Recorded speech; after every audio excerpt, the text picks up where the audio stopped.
I'm going to have to say my mum. My very own mum. Beyonce. Jane Fonda. My best friend, Jules Sampson. My grandma. My former PE teacher.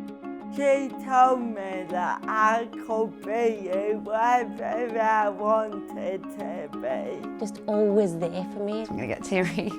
I have her with me in everything I do for my two little girls. She is very stoic.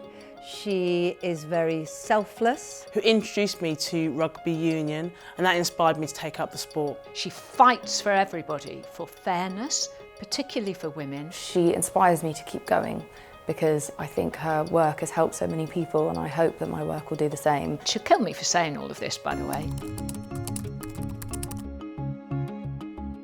A piece of advice for my younger self. Never, ever, ever ignore a red flag in someone. Ever. To remember that your body is your ride or die. You're only going to get fatter and older, so stop worrying about it. To be confident and be brave about my body. Society's going to try and teach you to hate it and be really hard on it and use it as a weapon to distract you away from all the things that are so brilliant about the world. That every disappointment is an appointment with something better. So never give up, keep believing and keep smiling, because winners smile. To not say sorry for something that's not your fault. To never apologise for who you are.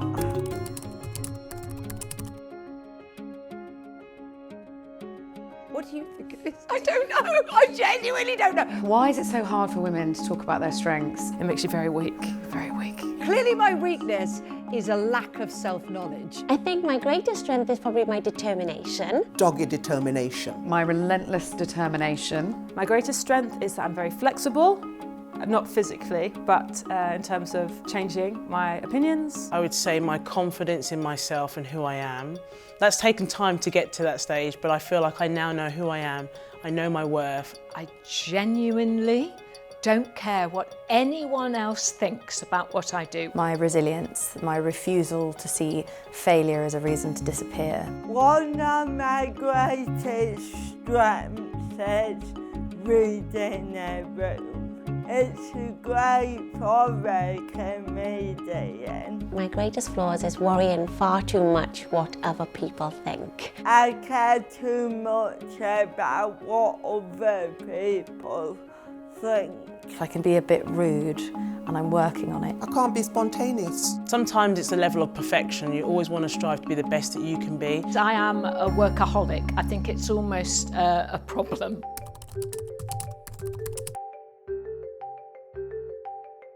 Every time somebody tells me that I am funny, ... for a woman. For my calmest words to be portrayed as hysteria, for my words to constantly be taken out of context. In my industry, back in the 80s and 90s, there was a lot of misogyny in TV. Pretty much quite frequently in the world of sport. So as a woman working on rugby, you know, men's rugby and women's rugby, sadly you do get people who say you shouldn't be commentating or speaking on a sport that men are playing on. And that sadly is quite common. I put myself forward for the position of chair of a board, and one of the board members, a man, called me up and said to me, "How dare you rise above your station, take your name off the ballot paper." I didn't, and I became chair.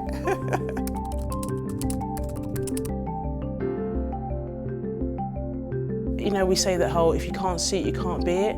So ensuring that we have greater visibility of a range of different types of people, because actually once you start to see them and you really do see them, all of a sudden they start to be thought about, they're considered, they're respected. I think there should be subsidised childcare for everyone. I don't even know, we're losing our abortion rights, we don't have enough care for mothers. I want to see this flexible working by default. Educating, especially boys, about the safety aspect of women's lives. Explaining things to all children in primary and secondary school. And I would like to see a little bit more of that being discussed. They're not demonised, but educated to empathise with women and how scary it is, sorry.